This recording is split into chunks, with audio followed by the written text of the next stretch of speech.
I stretched my arms, glancing across the room where Lena stood with effortless grace. The air seemed to shift as she moved, and when our eyes met, my breath caught. Her lips curled into that familiar, knowing smirk.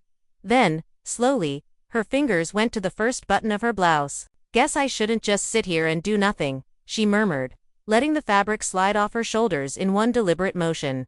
Before I could react, she flashed a playful grin. "Oh, and before we go any further, don't forget to like and subscribe. It only takes a second and means a lot." Now, back to the story.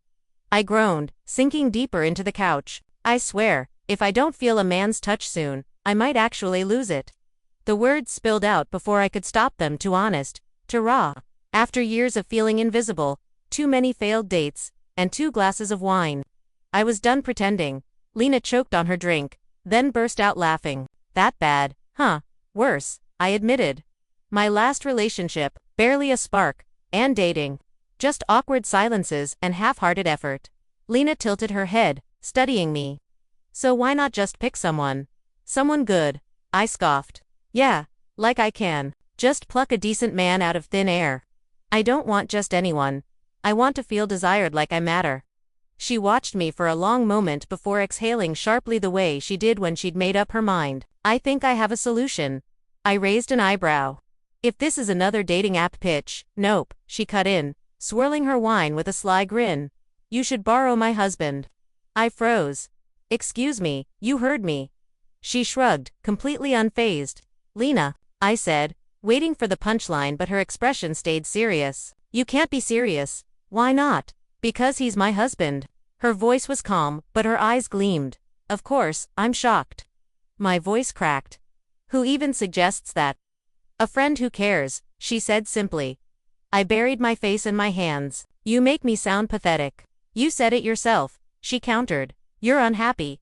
You deserve more." I stared at her, speechless. Even if I considered it, which I wasn't, what about him? Did he even know she was saying this? Her smirk deepened. "Do you really think I'd offer without asking him first?" My pulse jumped. "Wait, you mean?" "I mentioned it earlier," she said lightly. He didn't object. A strange warmth pooled in my stomach. The idea that he knew that he was willing. My thoughts spiraling. "Oh my God," I whispered. Lena grinned. "Told you, he's amazing. And he knows how to make a woman feel worshipped." I couldn't speak. She leaned closer, her voice like velvet. "Be honest, if you stopped overthinking, would you say yes?" I should have laughed, should have said no, but I didn't, because deep down, I already knew. And Lena saw it in my face. "That's what I thought," she murmured, leaning back, satisfied. "This is insane," I breathed. "Maybe," she agreed, "but doesn't it sound thrilling?" Her fingers hovered over her phone. "Last chance," she said softly. "Tell me to stop, and I will."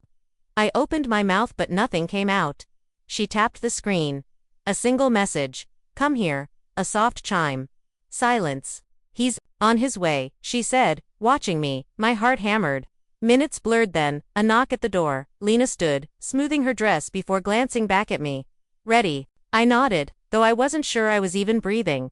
She smiled like she already knew my answer, then opened the door. He stood there, completely at ease. His eyes found mine, not demanding, just certain. Even more striking than Lena had described. My stomach flipped. Lena laughed softly, looping her arm through his. "Told you," she said, leading him inside. He didn't stare, but his gaze held mine deliberate. "This is her?" he asked. "This is her," Lena confirmed. He nodded slowly, lips curving, not quite a smile, just approval. Lena turned, offering her hand. Well, I hesitated. This was my last chance to walk away. But I didn't take it. I didn't want to. His hand found mine and I followed. The door closed, and everything shifted.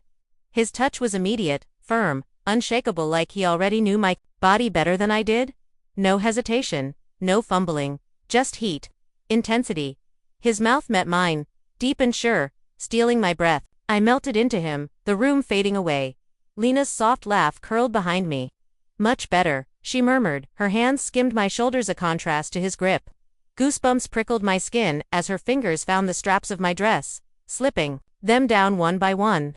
"You're breathtaking like this," she whispered against my ear. I couldn't speak, couldn't think. His hands guided me back onto the bed effortlessly. I sank into the sheets, pulse racing as he followed. No rush, no uncertainty. Just command. Lena stepped away, her dress whispering as she settled onto the couch. Go on, she purred. Show her what I get to enjoy. A low sound rumbled in his chest before his focus returned to me. Every touch sent fire through my veins. His presence wrapped around my solid, intoxicating. Lena's fingers traced my arm. Featherlight, you should see yourself, she whispered. I wasn't thinking anymore, just feeling. Her fingertips danced along my skin, teasing. See, she murmured. I told you he was incredible. Then she stood, the energy shifting again. I blinked up at her, dazed. She smiled, undoing her blouse with slow precision. Guess it's my turn. She stepped closer, all grace and confidence. My breath caught as her fingers trailed down my arms. Deliberate. She's ready, Lena said softly. He exhaled, hands firm on my waistband. I surrendered. No more thoughts. Just sensation. Just need. Just them. Lena's touch was playful, skilled coaxing. His was relentless, consuming. Together, they unraveled me. The world blurred. Time stretched, thick with pleasure. Lena's voice curled around me. Let go. And I did. The climax crashed over me. Oh, overwhelming. Perfect. His hand steadied me. Hers held me close. I was floating, weightless, and I never wanted it to end. Afterward, the room was warm, quiet. Lena's fingers stayed tangled with mine. Told you we'd take care of you, she whispered. I couldn't speak. Just breathe. Completely undone.